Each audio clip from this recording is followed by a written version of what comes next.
दिल्ली के मुख्यमंत्री अरविंद केजरीवाल आज से मध्य प्रदेश के दौरे पर हैं। उनके साथ पंजाब के मुख्यमंत्री भगवंत मान भी मौजूद रहे। सिंगरौली में एक रोड शो किया गया। इसके बाद 2 दिन अन्य प्रोग्राम हैं और फिर 5 तारीख को हरियाणा के रोहतक में उनका शपथ ग्रहण प्रोग्राम में वो शामिल होंगे।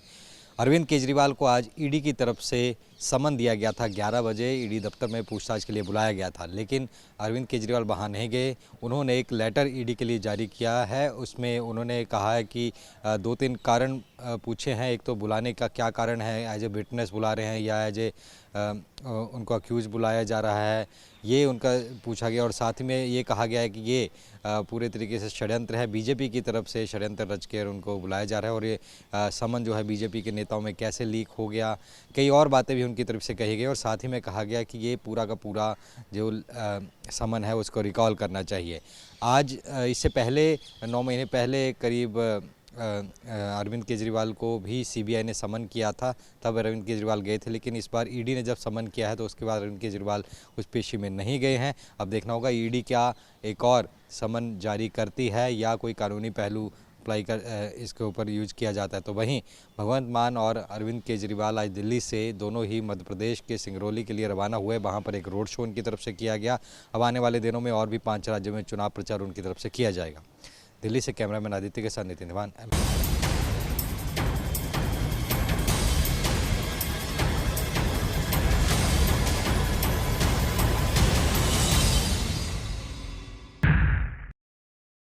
करनाल में आज केंद्रीय गृह मंत्री अमित शाह पहुंचे थे। अंत्योदय महासम्मेलन में मुख्य अतिथि के रूप में गृह मंत्री अमित शाह ने शिरकत की। वहीं मुख्यमंत्री मनोहर लाल के साथ बीजेपी सरकार में कई मंत्री, सांसद और विधायक इस कार्यक्रम में उपस्थित रहे। बीजेपी प्रभारी विप्लव देव, बीजेपी प्रदेश अध्यक्ष नैब सिंह सैनी समेत तमाम जो है विधायक इस कार्यक्रम में उपस्थित रहे। प्रदेश सरकार का 9 साल का कार्यकाल पूरा होने पर अंत्योदय महासम्मेलन कार्यक्रम का आयोजन किया गया था। वही मंच के माध्यम से अमित शाह कहीं न कहीं कांग्रेस पर जमकर निशाना साधते हुए नजर आए और पूर्व मुख्यमंत्री भूपिंदर सिंह हुड्डा पर भी जुबानी हमला करते हुए गृह मंत्री अमित शाह नजर आए। वही गृह मंत्री अमित शाह ने 5 जो योजनाओं का आज शुभारंभ किया। मुख्यमंत्री मनोहर लाल द्वारा भी एक बड़ी जो है घोषणा मंच के माध्यम से की गई। बुढ़ापा पेंशन जो है 300 रुपये बढ़ाया गया। अब 1 जनवरी से जो बुढ़ापा पेंशन 3000 रुपये जो मासिक पेंशन लोगों को मिलेगी। वहीं बड़ी संख्या में इस अंत्योदय महासम्मेलन में जो लाभार्थी थे वो पहुंचे। उनसे जो गृह मंत्री ने कहीं ना कहीं अपना संबोधन उन्हें दिया और प्रदेश सरकार की गृह मंत्री अमित शाह ने जमकर तारीफ की। करनाल से एमएचवन न्यूज के लिए कमल।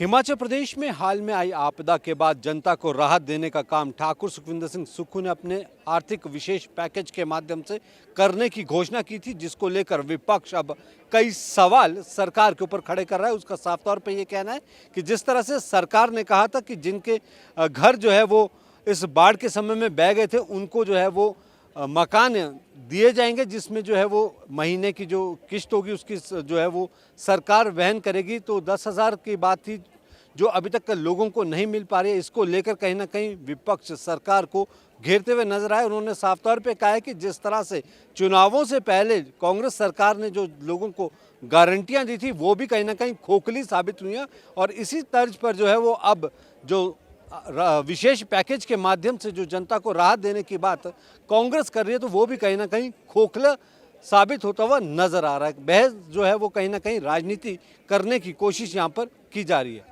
देखने ये होगा कि जिस तरह से अब 5 राज्यों के चुनाव होने हैं विधानसभा के, उसको लेकर भी विपक्ष ने साफ तौर पे कहा है कि भाजपा इन चुनावों के लिए पूरी तरह से तैयार है और आने वाले समय में 5 राज्यों में भाजपा की जीत होगी। और वहीं अगर कांग्रेस की बात की जाए तो कांग्रेस भी लगातार दावा भी ये पेश कर रही है कि 5 राज्यों में जो है वो कांग्रेस जीत करेगी, क्योंकि जिस तरह से विधानसभा के बाद लोकसभा चुनावों की बात की जाए तो केंद्र से जो है वो लोगों का विश्वास उठता हुआ नजर आ रहा है। मैं अपने सहयोगी पुष्पेंद्र चौधरी के साथ सुनील परमार, एमएचवन न्यूज़, शिमला।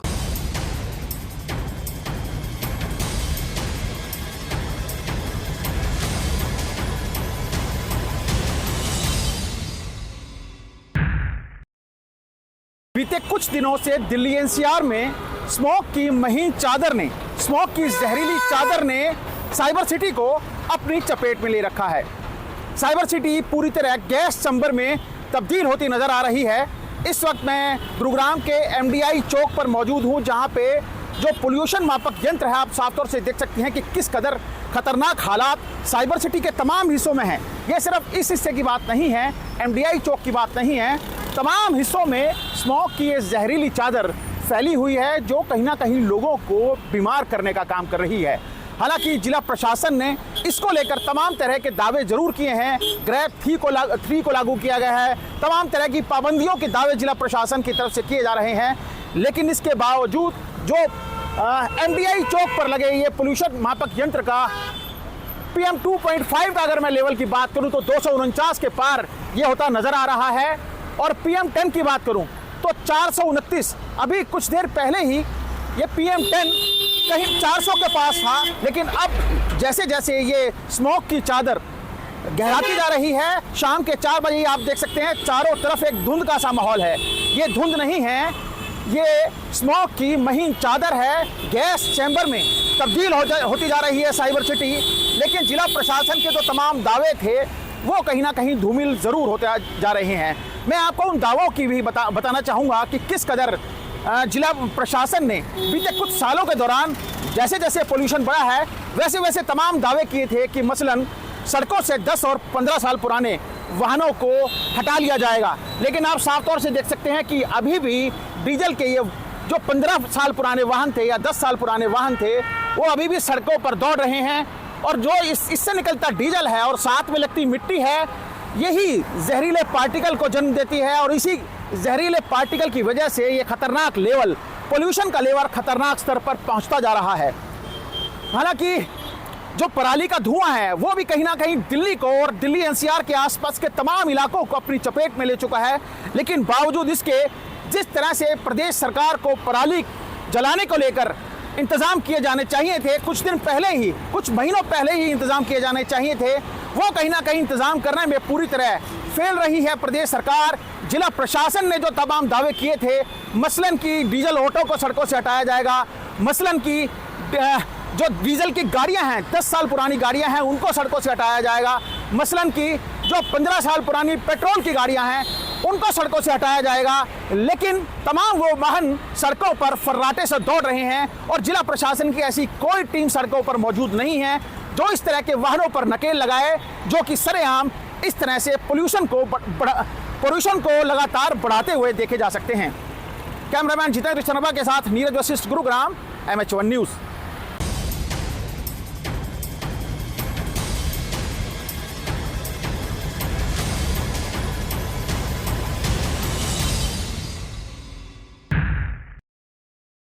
एक नवंबर से दिल्ली में तमाम BS3, BS4 की जो बसें हैं उन पर प्रतिबंध लगा दिया है। इसका कारण है दिल्ली में लगातार जो पॉल्यूशन स्तर बढ़ रहा है उसको देखते हुए ये फैसला लिया गया है। 1 तारीख से पहले ही फरीदाबाद जो GM है, रोडवेज के जो GM हैं, उनकी तरफ से पहले ही अनाउंस कर दिया गया था कि तमाम BS3 और BS4 की जो बस हैं उनको दिल्ली के रूट पर नहीं भेजा जाएगा। अब जो है दिल्ली के रूट पर सिर्फ BS6 और जो इलेक्ट्रिक जो बस हैं और इसके अलावा जो CNG बस हैं सिर्फ उनको ही अनुमति मिलेगी, ताकि वहां पर जाने वाले यात्रियों को किसी भी प्रकार की परेशानी ना हो। इस समय तस्वीरों में आप देखिए कि तमाम जो BS3, BS4 की जो बस हैं उनको जो है वो लाइन में लगा दिया गया है, और पूरी तरीके से जो है वो कहीं ना कहीं जो सभी बस हैं उनको प्रतिबंध लगा दिया है, ताकि लोगों को किसी प्रकार की परेशानी ना हो। लगातार जिस तरीके से पॉल्यूशन स्तर बढ़ रहा है उसको देखते हुए ये बड़ा फैसला दिल्ली सरकार और जो है वो प्रदेश की सरकार ने लिया है, ताकि जो लगातार जो एक्चुअल लेवल है दिल्ली का वो कहीं ना कहीं जो है वो खराब हो रहा है, तो उस पर कहीं ना कहीं जो है वो रोक लग सके, उस पर जो है वो कमी आ सके, तो उसको लेकर के ये बड़ा फैसला कहीं ना कहीं जो है वो सरकार की तरफ से लिया गया है। फरीदाबाद से MH1 न्यूज़ के लिए मुकेश राज।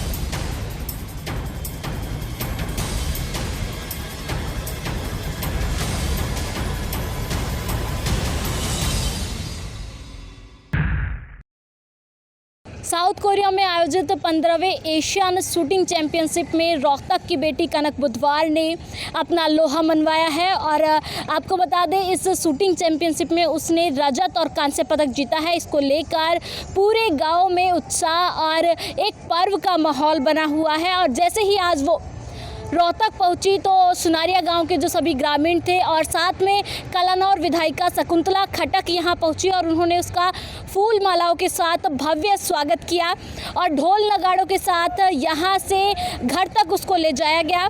इसको लेकर जब हमने कनक बुधवार से बात की तो उनका कहना है कि इस पदक के लिए उन्होंने 3 साल कड़ी मेहनत की थी और 3 साल उनकी जो कड़ी मेहनत है उसका नतीजा आज उन्हें मिला है और आगे के लिए उनका कहना है कि वो आने वाले समय में ओलंपिक्स में देश के लिए गोल्ड जीतकर देश का नाम विश्व में रोशन करना चाहती है और इसको लेकर उन्होंने इसका पूरा श्रेय अपने कोच और परिजनों को दिया। उन्होंने कहा कि उन्होंने प्रेरणा एक मूवी देख के ली थी और साथ ही जब कोच से बात की गई तो उन्होंने कहा कि बिना किसी सरकारी शूटिंग रेंज के अगर हमारे खिलाड़ी इतना बेहतर प्रदर्शन कर रहे हैं तो जब हरियाणा में खुद के सरकारी शूटिंग रेंज होंगे तो ये जो प्रदर्शन है इसका लेवल और अधिक बढ़ जाएगा। और हालांकि यहाँ आपको बता दें कि हरियाणा के मुख्यमंत्री मनोहर लाल शूटिंग रेंज के लिए घोषणा भी कर चुके हैं।